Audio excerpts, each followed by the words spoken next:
حضرت علی رضی اللہ تعالی عنہ نے فرمایا، روزانہ عصر کی نماز کے بعد 10 بار پڑھ لیا کرو۔ حضرت علی رضی اللہ تعالی عنہ نے فرمایا کہ صبح کے وقت جب آپ کا آغاز ہوتا ہے، جب انسان رات سو کر صبح اٹھ کر نئی زندگی کا آغاز کر رہا ہوتا ہے، تو ایسے میں سلام قول من رب الرحیم پڑھنے کی کیا فضیلت بتائی ہے اور ان کی کیا معجزات ہیں، جن کا ترجمہ یہ ہے: پروردگار مہربان کی طرف سے سلام کہا جائے گا، یعنی سلامتی اللہ کی طرف سے ہے، ایک کلمہ ہے جو انسان کی مصیبتوں کو دور کرتا ہے۔ حضرت نوح علیہ السلام پر جب مشکل کا وقت آیا تو اللہ تعالیٰ نے فرمایا کہ تمام جہانوں پر سلامتی ہو۔ حکم ہوا، اے نوح، ہماری طرف سے سلامتی اور برکتوں کے ساتھ اتر جاؤ۔ جب زمین پانی اگل رہی تھی، جب آسمان سے مسلح دھار بارش جاری تھی،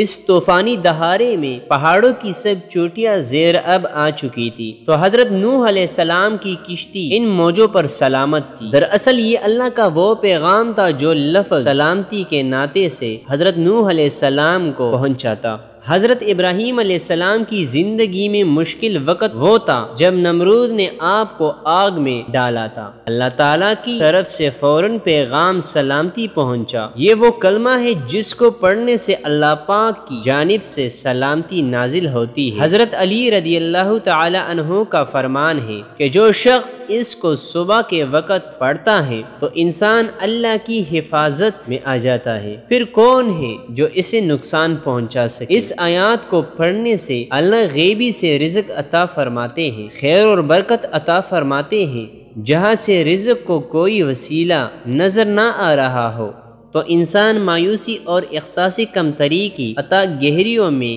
گرا ہوا ہو تو ایسے شخص سے پریشانی دور ہو جاتی ہے۔ اول آخر درود شریف تاک یعنی 7 یا 3 مرتبہ اور 11 مرتبہ یہ قرآنی دعا پڑھ کر آسمان کی طرف منہ کر کے پھونک مارے اور دل ہی دل میں دعا مانگے اور پوری زندگی اس عمل کا معمول بنا لے۔ یہ عمل آپ کئی دن جاری رکھے، اس عمل کے کرنے سے انشاءاللہ اللہ تعالیٰ آپ کی ہر حاجات پوری فرمائے گی۔ اللہ تعالیٰ سے دعا ہے کہ اللہ پاک ہمیں طرح طرح کی مصیبتوں اور ہر قسم کی پریشانیوں سے دور رکھے، آمین۔